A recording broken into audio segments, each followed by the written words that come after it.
Техника, близкая к медитативным, предлагается, например, в гештальт-терапии. Напомню принцип гештальт-терапии. Переживать свои собственные текущие состояния. И шире на языке личности, на языке психологии личности быть самим собой.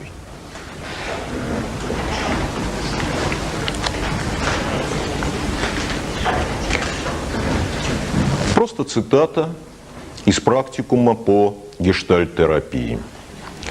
Выберите неспокойную ситуацию, например, ожидание кого-либо или ожидание автобуса на остановке. Дайте себе свободно видеть и слышать фигуры и фоны в окружающем. Заметим попутно. Полное принятие ситуации. В ситуации есть фоны, которых мы не замечаем. И источником нашего беспокойства обычно является фигура. Здесь речь идет об автобусе или о каком-то человеке, которого мы ожидаем, но в принципе такой фигурой может быть нежелательное телесное переживание, которое блокирует нам доступ к другим. Вы заметите, что количество вашего волнения, вовлеченное в продолжающуюся ситуацию беспокойства, например, возрастающую тревожность по поводу того, что уже поздно, а ожидаемый человек отсутствует, уменьшает количество интереса, который вы можете обратить на другие вещи. Опять мы встречаемся с представлением о том, что здесь, по сути, та же цель – не аналитическое внимание, не сосредоточение на одном. Ибо если мы сосредоточены на одном, то это в данных ситуациях вызывает излишнее беспокойство и блокирует интерес к окружающему.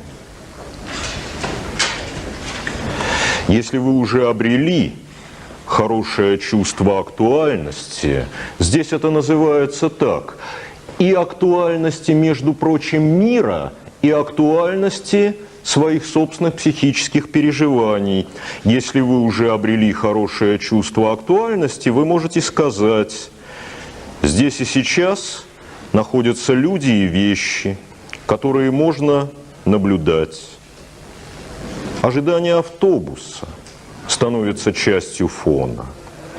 И поскольку беспокойство само по себе ничего не дает, ни ожидаемый человек, ни автобус скорее не появится, можно использовать время. Вы знаете, это удивительный текст, его можно читать еще и как философский, а не просто текст психотехнического упражнения. Можно использовать время и достигнуть творческого состояния в актуальной ситуации. Полное владение текущей ситуацией. Вот фактически цель подобного рода упражнений. И вы знаете, я чуть-чуть отвлеку наше внимание на одну аналогию. Если кому-то эта аналогия покажется непривычной, извините меня, но я не могу рядом с только что процитированным текстом не поставить воспоминания одного известного человека. Воспоминания о событиях, вообще говоря, не просто эмоционально значимых, а даже травмирующих, аффективных, которые человек смог сдержать. Речь идет о Федоре Михайловиче Достоевском. Между прочим, заметим, это материал для не только, пожалуй, семинарских занятий, а может быть какой-нибудь спокойной беседы на досуге. Ведь Достоевский очень по-разному относился к своему заболеванию.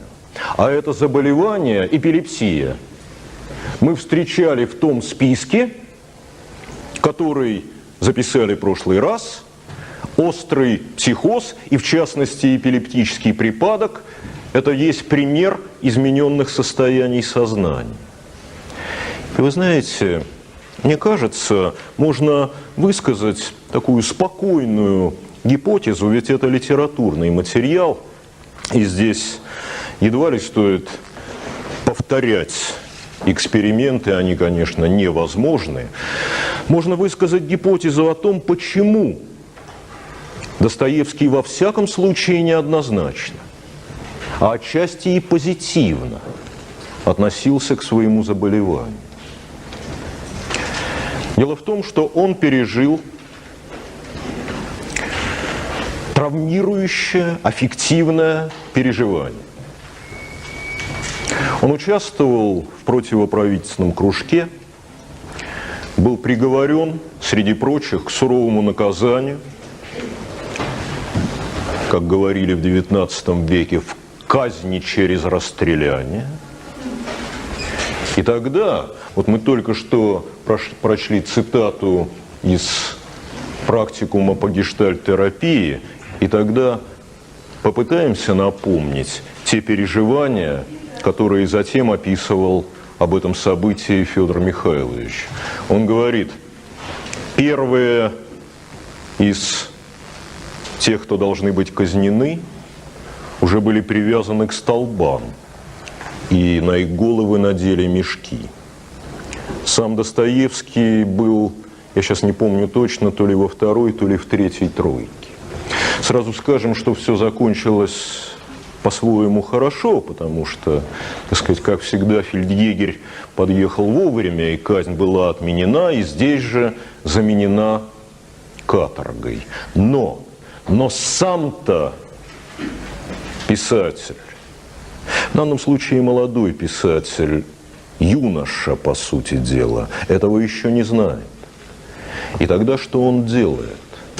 Он говорит, и тогда я попытался использовать последние минуты, а может быть даже секунды своей жизни полностью.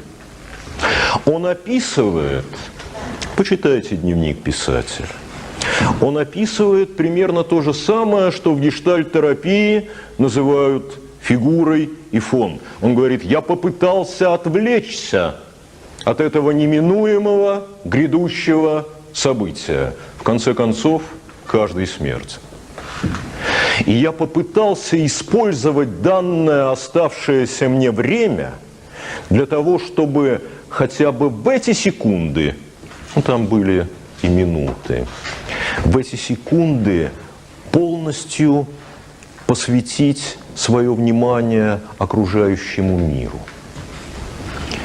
Я пытался, ну скажем, гештальт-терапевтическим языком, превратить фон в фигуру. Я пытался полностью осознать свой психический опыт.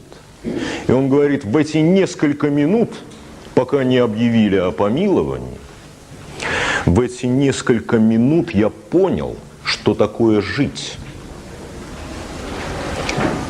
И сказал, далее с сожалением, сказал, о, если бы я и далее всю свою жизнь прожил бы так, как я почувствовал себя в эти несколько минут. Вот эта полнота переживания по существу и есть, ну, в данном случае, может быть, на слишком ярком примере, по сути и есть то, что можно назвать целью, конечной целью и гештальт-терапевтических, и изложенных до того медитативных упражнений.